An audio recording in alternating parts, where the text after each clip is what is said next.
Now, where are you from? The Virgin Islands, St. Thomas to be exact. And living in Atlanta now, or still living in the Virgin Islands? Yeah, live in Atlanta for the most part, yeah. When did you make that move? How old were you? Shit, Atlanta, as far as Atlanta, I've been here about 7, 8 months, not even a year.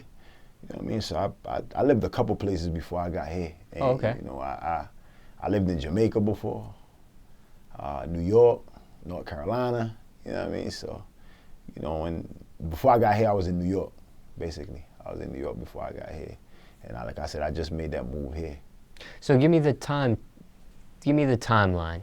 You're born in the Virgin Islands, St. Thomas. Then when you make your first move, give me the whole story up until Atlanta. Well, all right, so Virgin Islands, when I left the Virgin Islands, would probably be, I started to go to Jamaica. You know what I'm saying? In and out of Jamaica, like, consistently.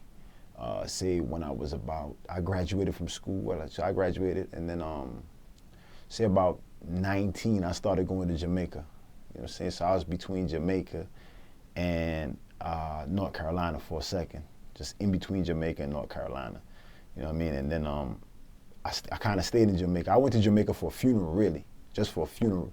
And in me going for the funeral, I kind of figured out some stuff, you know what I mean, to where I was like, damn, I can make some money here, you know what I mean? So I just kind of hopped on that opportunity, and I just kind of set base up down there. At a young age, I just was down there and kind of, dictating certain situations, you know what I'm saying? And then I would go to North Carolina for other reasons, because I had a cousin there as well.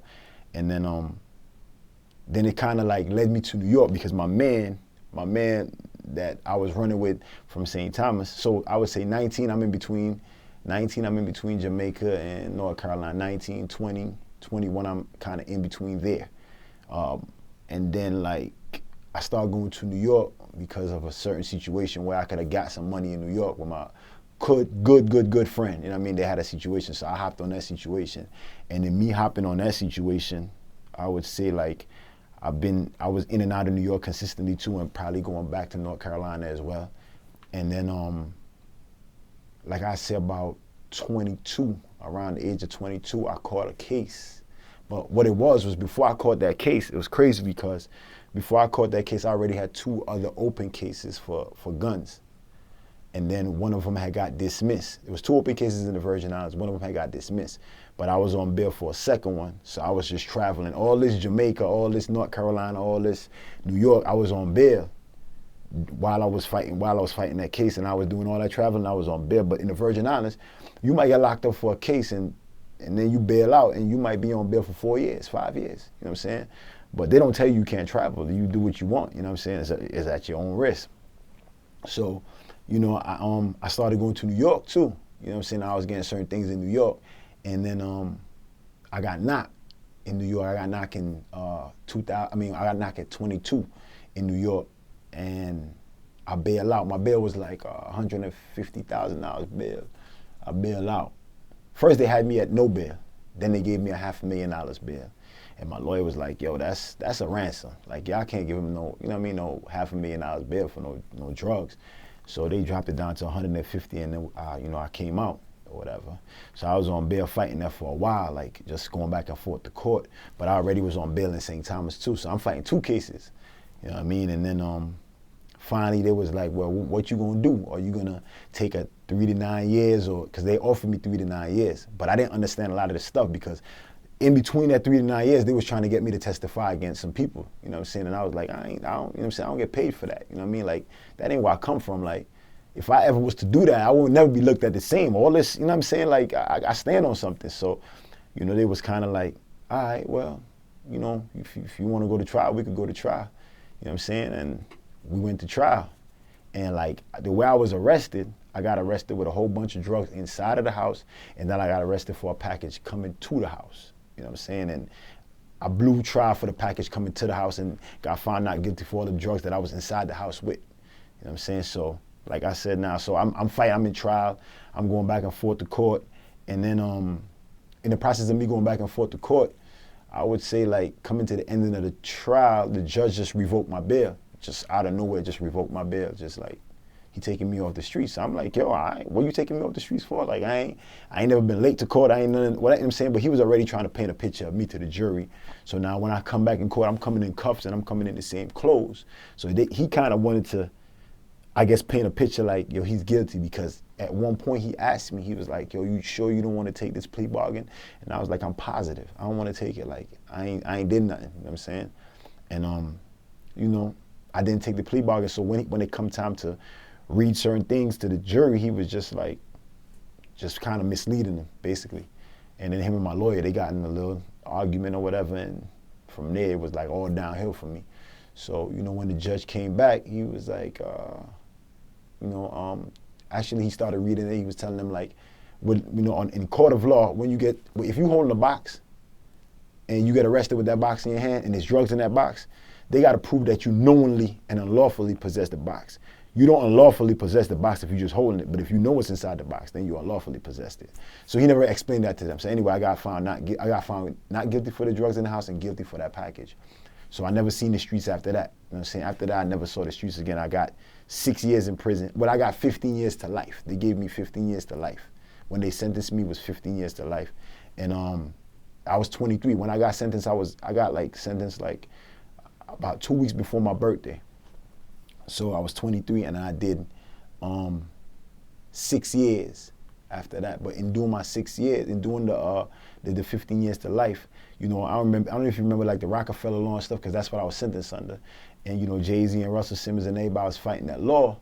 So they had overturned the law, and then my sentence got commuted.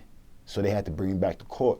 So first time, the law goes like first time felons, it's 15 years to life. And then after that, it goes to 15 years to life, 20 years to life, 20, whatever. And then, you know, they had to bring me back to court because they gave me the mandatory minimum on that. They had to bring me back to court and give me 8 years flat, because that was the mandatory minimum, and that's what they gave me the first time. Was the mandatory minimum was 15 years to life. So I ended up with 8 years. Out of the 8 years, I already had like 4.5, close to 5 years in. So I just had to do like different programs, and then it ran me up to 6, and that's how I came home on the 6 years. And then after you got out, how soon before you get to Atlanta? Took me about, I would say, 5 years before I came to Atlanta. 5, something like that, close to that, because, you know, I was on like work release and stuff for a while, you know what I'm saying? And then finally I got off of that, and then my whole case got overturned. So when my case got overturned, I end up with no felonies now, because now the case got dismissed completely. So that kind of gave me a little freedom to get out of New York. But if anybody know how New York is, you know what I'm saying? It's hard to actually just say like you can just get up and leave New York, because it's kind of addictive. You know what I'm saying? And I kind of learned how to survive in New York and live the New York way. It's just with what I wanted to do as far as music, I couldn't just leave. You know what I'm saying? Like, but I know at the same time it wasn't going to be easy. And then, you know, me visiting Atlanta for a little while, and I just kind of got the vibe of how the people is in Atlanta. I was like, damn, they're more receptive or more accepting. You know what I'm saying? It was kind of like Southern hospitality, you know what I'm saying? As opposed to New York, it was just like kind of like, man, I ain't helping you. I'm trying to help myself. You know, not knocking New York, because I love New York, but I'm just saying that's just how it is. Yo, you're going to have to get it on your own.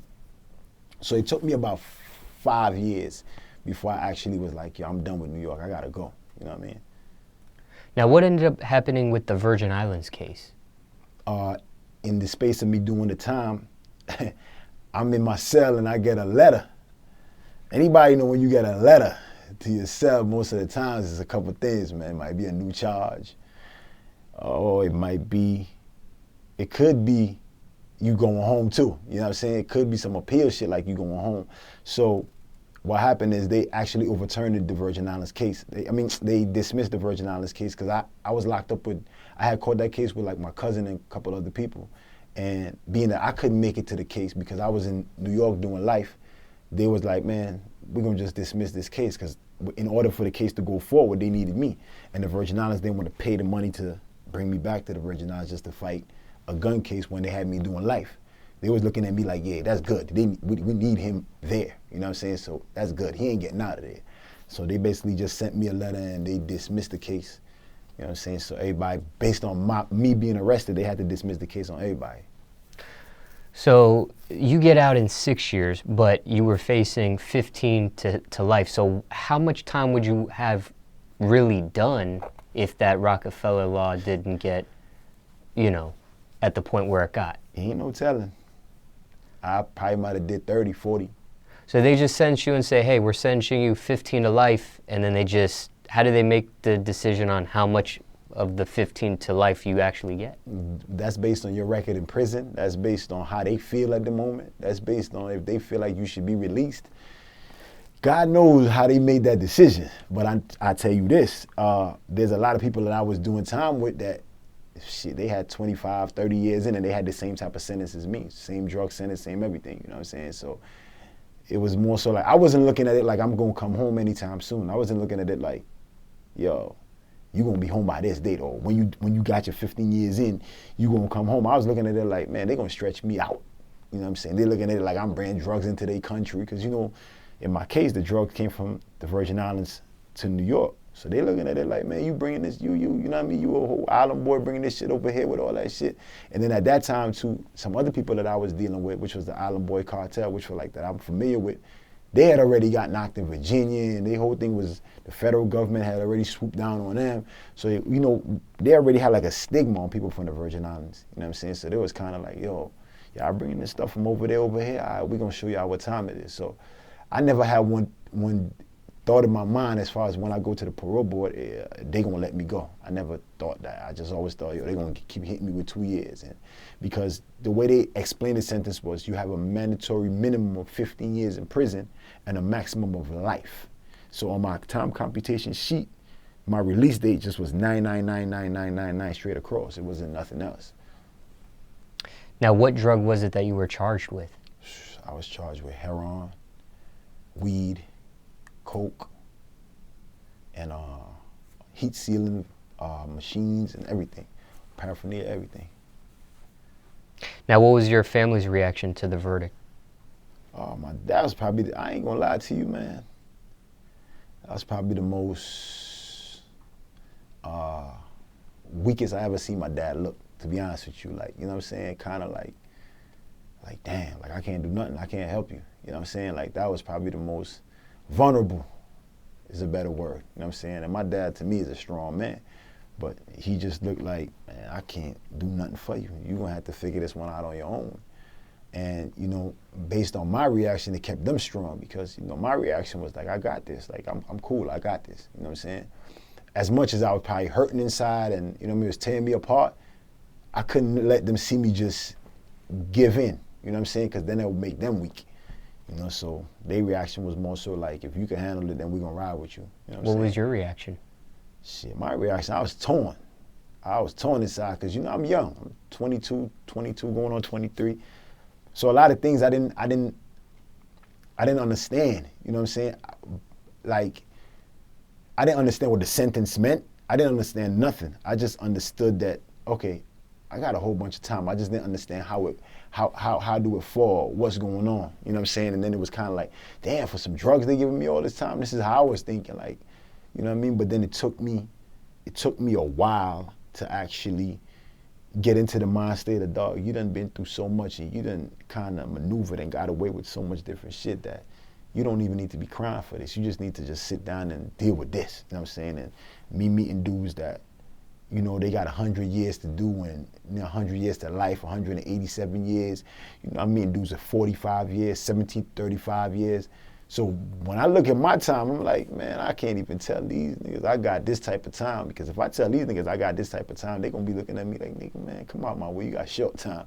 You know what I'm saying? Now, where were you stationed at? What type of prison was it also? Maximum facilities. Because they got different levels of prison. I was in the maximum facilities. I started at Sing Sing. I actually started at Downstate, which is like I started at Rikers. Let me go back. I started at Rikers. So from Rikers to Downstate, which is maximum. Then from Downstate to Sing Sing. And then from Sing Sing to Kaksaki. All these is maximums I'm talking about. And then from Kaksaki to Eastern Napanock, another maximum. And then after Eastern, I went to Sullivan, which was like it was actually like a low. But that was because my time had changed by then. So it was actually a low. And what was mind-boggling about that spot is it didn't have no fence for you to stop you from going out to the road. Like you could literally walk out the jail and walk to the street. So me coming from a maximum facility behind the wall where I can't see nothing, where I ain't seen civilization in about 5-6 years, man, close to 6 years. So in my head, I'm like, I could just walk right out that gate. So it's kind of like a mental test, you know what I'm saying? But anyway, I went to that. And then from there, they took me to fish scale. I was back behind the wall, but that was a medium. And then from fish scale, I went home on work release. Why the different prisons? Because my classification was changing. Like, you know, I had 2 fights, but I wasn't getting into no consistent problems. You know what I'm saying? So my classification was just dropping. So they had to kind of move me around until they set me in a comfortable place. And then when I got my time overturned, they had to move me out of a maximum, put me in a medium and then minimum and all that. You know what I'm saying? First night in prison, not county jail, but first night in prison. What was that like, actual prison? Man, I can't remember exactly the first night, but I could tell you the night that I know reality struck though. And the night the reality struck was, you know, I had got me some weed, man. That was the last time I smoked weed. I got me some weed. Yeah, you know, I smoked that shit. And that, you know how weed make you think. So I'm thinking, man. And I got up and I just grabbed them bars, man. And I said, yo, I'm in here for the rest of my life, man. I can remember that day clearly. I'm like, yo, I'm in here for the rest of my life. This is it. It's a wrap for me. You know what I'm saying? Like, whatever I knew, the life I knew on the street, whatever, everything that I knew, I gotta act like I don't know it anymore. I gotta remove myself from that. My thought process is, fuck the streets. You know what I'm saying? And that's when everything struck like a ton of bricks. Like, bro, you gotta get into doing time now. You can't be playing no more. You in jail. You're a prisoner. You know what I'm saying? And that's what helped me maneuver after that. I never smoked after that again. Like, I never really wanted to see no weed after that. Did you rap inside prison? That's when I started actually taking it serious. Because, you know, I was on 23 hours locked down at certain points, and I ain't had nothing else. Like, ain't nothing else that I could think on that could keep me sane. I read all the books that I could read. I read biography books. I read books like just fiction books. I read so many different books that I forgot. You know what I'm saying? And I was like, man, reading ain't gonna help me no more, man. I need to do something that's gonna challenge me. And I never knew how to write a rhyme. So, you know, I just started listening to Jadakiss and all type of other dudes, Jay-Z, whoever I could think on, and just learning how to write a bar. Because I didn't even know how to write a bar. So I just was looking on the back of the mixtapes and I was like, damn, this is how you write a bar.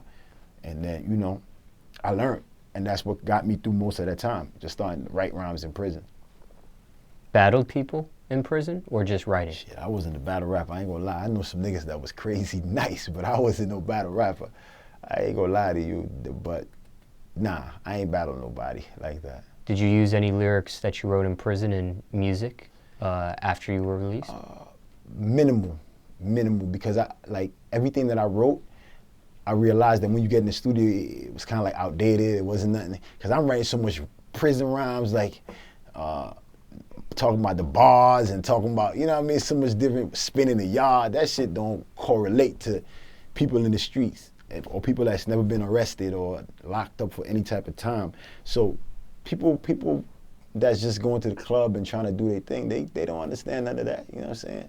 So it never really made sense for me to write about most of that stuff or rap about it for the most part. Somebody watching this headed to prison for the first time. What are some do's and don'ts inside prison? I tell you, man, listen, man. You could dictate your time in prison by minimizing the friendships. You know what I'm saying? Stay to yourself. You know, and if it's anybody that's going to prison and they got to watch this, it's sad, man. I mean, you know, I'm sorry, but just minimize your friendships. You know, that way you could dictate who you deal with. That way you could dictate the problems that you get into, because I had to learn and understand, like, okay, any problems that I get into, I created that because I don't know half of these dudes in there. And by me befriending them and allowing them to get into my circle, I allow myself to get into problems. So it's just kind of minimize the friendships and, you know, make it easy on your family, man. You know what I'm saying? Because, you know, most of them, they probably didn't ask for this. You know what I'm saying? So at the end of the day, don't call home crying. You know, call home telling them, listen, man, I got this. You know what I mean? And if they can help you, they help you. If they can't help you, they can't help you. But, you know, and at the end of the day, too, you know, use your time wisely. That's what I would say to anybody that's in prison, too. Use your time wisely. Kind of, you know, search for who you are and find yourself, too. You know what I mean? Gangs are very popular in prison. Mm-hmm. Can one make it without joining a gang? Hell yeah, I did. I did. Now, you mentioned fighting in prison. You mentioned you were in 2 fights. Mm-hmm. Could those have been avoided or no? One could have been avoided, and the next one, it was inevitable. You know what I mean? It was just inevitable for the simple fact that I ain't see it coming. Just a dude that was bugged out crazy in his head, and he swung off on me. Me and him got into it, you know what I'm saying? He actually got the best of me. Like, you know, you win some, you lose some, because I ain't seen that coming at all. But, you know, I will always say this, though, you know, God kind of got plans, because what I was about to do to him, after I really figured out, all right, wait, you know what I'm saying? Like, I was like, I can't take that. You know what I'm saying? Because, you know, in prison, you can't do something, you got to go back. If you feel like you ain't got the best of the dude got the best of you, got to clean that up, you know what I'm saying? And I didn't have a chance to clean it up because they moved him, you know what I'm saying? And it's crazy because after they moved him, that's when I started getting all the good news about me going home and all that. And had I did what I was going to do, I wouldn't be coming home. I wouldn't be doing this interview with you right now, you know what I'm saying? And the second one was more so a dude that was actually my man. He was, me and him was cool. You know what I'm saying? He was from Brooklyn. We was cool, man. And he just, you know, after I got my time cut, he had like 20 years to life to do. He was fighting a murder. So he was doing a murder bid. And, you know, he just started playing with me. After he knew I got my time cut, he just started playing with me. And he told me some shit like I was like, yo, you need to stop playing with me. And he was like, I think about it. And I said, all right, cool. You know, and then he said some shit like, you ain't gonna do nothing, you going home in a minute. So I figured the first one, dude got the best of me because he hooked off on me first, and I didn't know what was going on. So this one, I'm hooking off first. I ain't waiting for nobody, you know what I'm saying? So it was more so I was on it immediately. You know what I'm saying? I wasn't waiting for nobody to even play with me. I said, you hating, I'm gonna teach you a lesson. You know what I'm saying? So win one, lost one. You know what I'm saying? For the most part. Craziest thing you've seen locked up? Man, I didn't see homos. I didn't see homo niggas, man. I didn't see niggas wearing underwears and shit, man. Thongs and shit, have that shit hanging on their door, man. Like, this is shit that I seen, like, fuck me up. I never seen no shit like that, you know what I mean? Then I didn't see niggas with their face slit right open, you know what I'm saying? Jaw, everything you could see in their mouth, you know what I'm saying? And the police telling them, if you don't tell us who cut you, we gonna lock you up for not telling us. And his whole jaw hanging out, you know what I'm saying? So, you know, shit, I didn't see niggas getting poked. You know what I mean? Poked.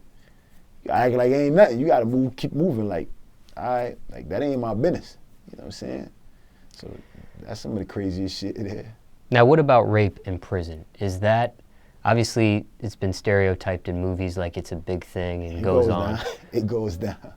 I remember this one nigga, he tried to rape this little white boy, man. You know, every day, every weekend you'll come out, you get clean up. You get to clean your cell up or whatever the case may be. And so you be out like on the block. And this little white boy, he kept, you know, befriending this black dude, you know what I'm saying? Just kept befriending and playing with a black dude, befriending him. And the black dude just saw opportunity, man. And the black dude just went at him, like put the ratchet through his throat, held him down in the cell and was like, look, you gonna give me that? The white dude started screaming, you know what I'm saying? He was trying to rape him. White dude started screaming and then the police ran down, whatever. The black dude, when they got in the cell, the black dude was acting like he was going crazy. Like, huh? What happened? What happened? You know what I'm saying? Like as he ain't did shit, you know what I'm saying? Crazy shit like that, man. So just a whole bunch of shit, bro. That's some shit that I seen too, though. Yeah. So forcible rape does happen? Because facts. Forcible rape, extortion, all that. Because I heard from a lot of other prison interviews that, you know, people don't get raped anymore. It's more people volunteering themselves for that type of activity. It's a lot of volunteering, but you gotta think about, like, just think about a dude that he ain't from that culture. He ain't from the streets. He ain't from none of that, but he just got caught up in some stuff and got a whole bunch of time. and he don't know how to maneuver, and then he trying to befriend the wrong person. You know what's gonna happen behind that, right? Because if he befriend a nigga that like ass, that a homo nigga, and the homo nigga that you gonna see, you ain't gonna think he a homo nigga most of the time. It's a nigga with size, or a nigga on the yard pushing 400 or 500 pounds. You know what I'm saying? What you think gonna happen to that little sucker nigga? You know what I'm saying? He food. He food. You know what I mean? So, like, they might say it don't happen, or they might say they never seen it happen, or they don't hear it happening too much, but it's happening. Believe that. And the thing is this, let me make this clear. It might not be forcible, like right then and there, but a nigga might tell you this is what you gonna do. And if you don't do this, this is what's gonna happen. And if you say anything about it, this is what's gonna happen. So if you a sucker, you gonna be like, all right, cool, I'm gonna abide. This is the only way I'm gonna survive, so I'm gonna abide, and then niggas become a nigga bitch. Now, let me ask you this. What kept you motivated inside? Just me writing rhymes, working out, and just always saying, like, you know, I used to always say, though, like, if I ever get a second chance, if, you know, what would I do? You know what I'm saying? Like, that's probably the closest I can to ever. And then me talking to some of my friends that you know, was doing music, like I said, like Rock City and stuff like that. I got my other man, Pressure. You know, they was kind of doing their thing in the music, and I was kind of on the phone talking to them. And my man, Akon DJ, Benny D, just hearing them being able to be like, yo, y'all really doing y'all thing. Like, I guess me just hearing that and living through them, that was somewhat of a motivation for me too. What was visitation with your family like in prison? I understand when I do some interviews, some people that are locked up don't want to see their family. Some people want to see their family all the time. What was it like for you? You know, I wanted to see my family. It's just, I couldn't see my family as often because, you know, they lived in the Virgin Islands. So as far as when I see my family, like my mother and my father, basically, and, you know, I only get to see them once a year. You know what I'm saying? So that once a year, I'll probably get to see them like 3-4 times out of the once a year. So that would be like very important for me. You know what I'm saying? I always look forward to whenever they going on vacation or on a cruise, and then that's the only time, basically. Other than that, I mean, I had other people coming to visit me, but when you say like my parents, that meant more to me than, you know what I mean? Even though I appreciate every other visit, don't get me wrong. But, you know, my parents, I needed to see them. You know what I'm saying? Now, El Chapo escaped prison twice. Did you have thoughts on breaking out? Shit, man. When you in there, you think of all type of shit. But I used to just look out and be like, man, if I escape, where the hell I'm gonna run? Because you in the middle of nowhere. You in the middle. When you look out, all you seeing is mountains and bushes, man. Where you running? Where you going? I used to be thinking if I escape, they gonna shoot my black ass down. That's what I used to be thinking. They gonna be like, yeah, we got one. We got a runner. Knock me down. You know what I'm saying? So I used to be saying, man, I think I got my chances of getting out is just staying in here and working on my case. Right? That's the closest chance.